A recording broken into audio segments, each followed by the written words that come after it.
Hi, my name is Fadhel Kaboub, and it's my pleasure to contribute this short video to this wonderful event. My purpose today is to simply provide an economic policy framework, modern monetary theory, to explain how we pay for all the major national priorities, not just a healthcare system, but a federal job guarantee, universal public services of all kinds.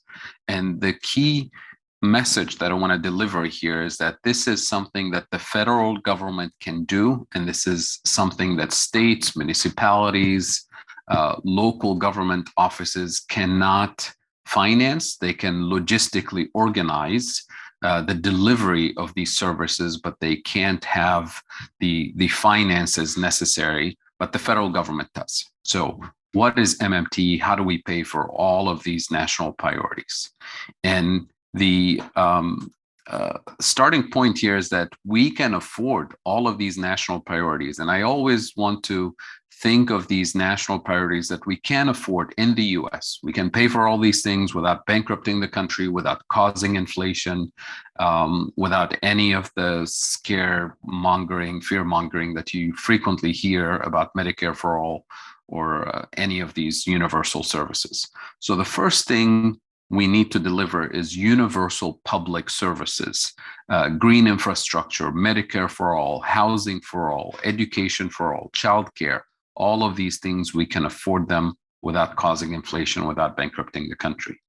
Number two, this is the second layer of public policy, a federal job guarantee with decent wages and benefits for anybody who's ready, willing, and able to work. So this is for people who actually want to work and can't find decent employment in the private sector. The third layer of this public policy system is a generous income support system for people who can't work or shouldn't work for health reasons and other reasons. So think of it as a three-layered cake with universal services that are provided for everyone. The second layer is job guarantee for people who want to work and can't find anything else in the private sector with decent wages and benefits. And the third layer, kind of the safety net for anybody who can't work or shouldn't work, a generous income support so that nobody's left behind. So the big question is, how do we pay for it? The MMT framework is what I'm offering here for us to consider. MMT highlights the concept of monetary sovereignty. And the sovereign in the US is the federal government, not states, not municipalities. And MMT tells us that there's a spectrum of monetary sovereignty. The US is one of the countries that enjoys one of the highest degrees of monetary sovereignty in the world, like Japan, like the UK, Australia, Canada, and so on. So today I'm not going to focus on developing countries or countries that have very limited monetary sovereignty.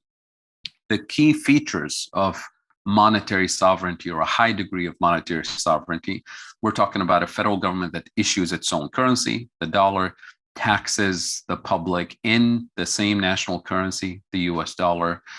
It's the federal government that never issues debt denominated in foreign currencies. So all the national debt is denominated in US dollars and US dollars alone. And number four, the federal government doesn't fix the value of the dollar to gold or silver or any other foreign currency. So we have a floating exchange rate system, and that flexibility is very important. So we do enjoy one of the highest degrees of monetary sovereignty.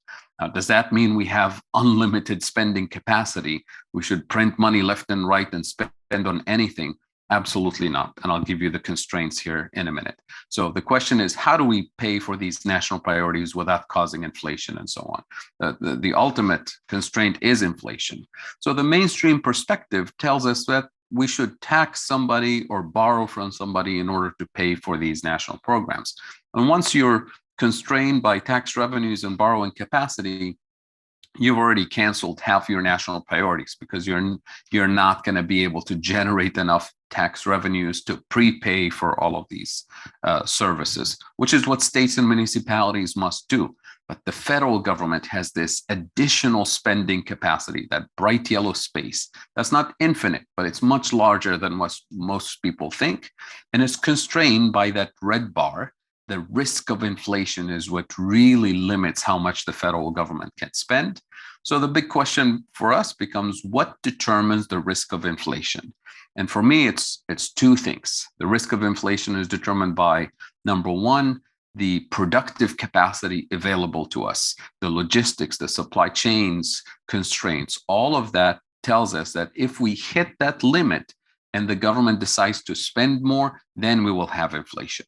The good news about this risk of inflation is that productive capacity is producible. We can hire millions of people to expand our productive capacity. And when we do that, we push the risk of inflation further and further out, and we increase that bright yellow space, and as a result, have additional spending capacity.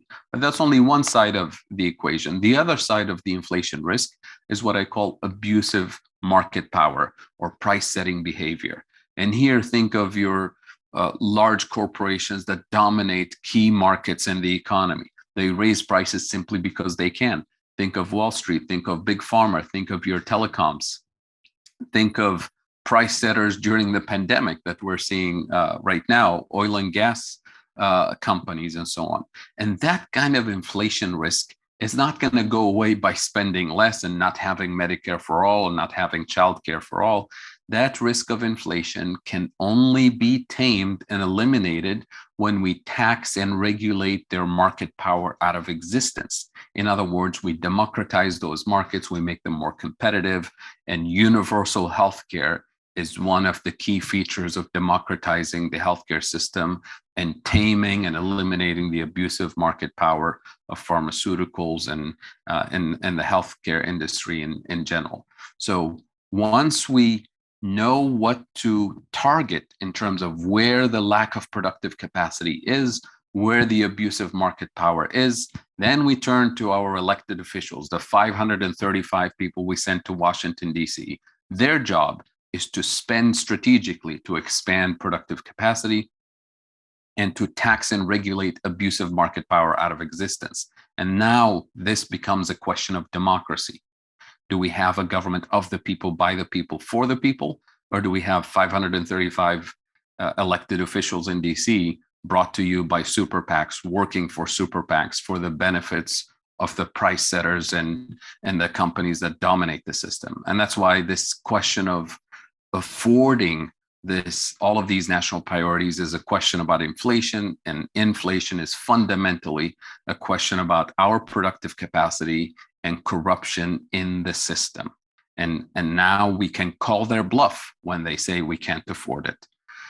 So this is the paradigm shift that MMT provides for completely shifting the conversation at the national level about all the things that we can afford.